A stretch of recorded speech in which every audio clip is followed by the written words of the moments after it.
Hey, it's Kevin. Thanks for stopping by. When I'm recording this right now, it's late on a Friday, or early evening, late afternoon, I guess you'd say.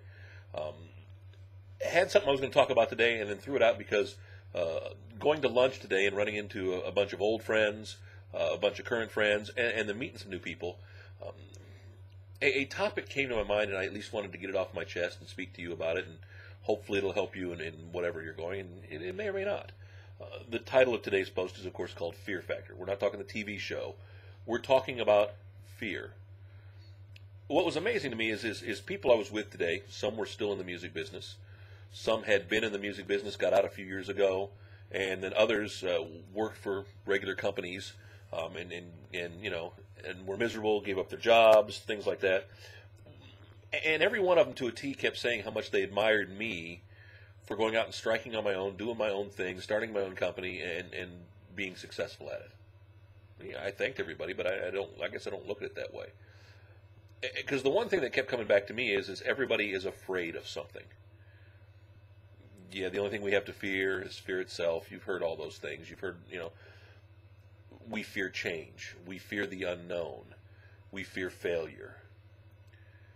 I guess I never thought about it or never look at it that way and never think about the failure. I mean, I've failed numerous times at things, or I've never lived up to my own expectations. I'm my own toughest critic. I'm blessed to, yes, have a wife, but no children, so I guess I don't have that. And that was one thing. Some of them had children, some of them didn't. And I think maybe that's a different way you approach life depending upon if you have kids. I remember when my father lost his television job at the age of 42.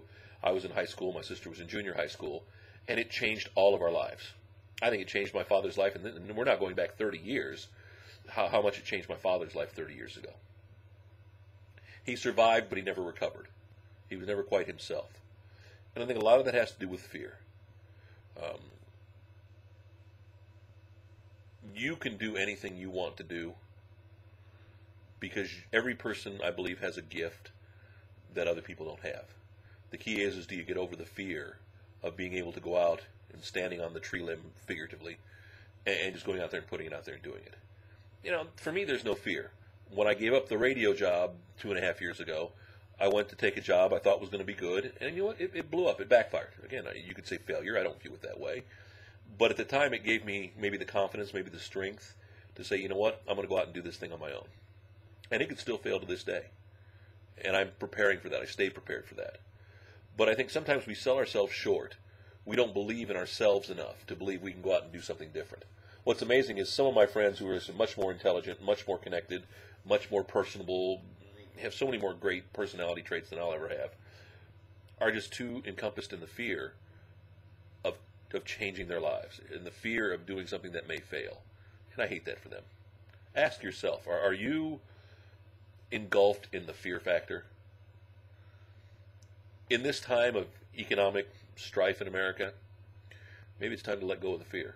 It's funny, I was reading the other day of some of the important companies, some of the major companies in the world that were started during the Great Depression of the late 20s and early 30s. Believe in yourself. Think about it. I had to get it off my chest today. I don't know why I just felt that way, but, I think after talking about it for a couple hours today at lunch, we all need to sit back and go, okay, what are we afraid of, and how can we plunge through that fear? Have a good one. Back tomorrow. I'm sure something more lighthearted. It'll be the weekend.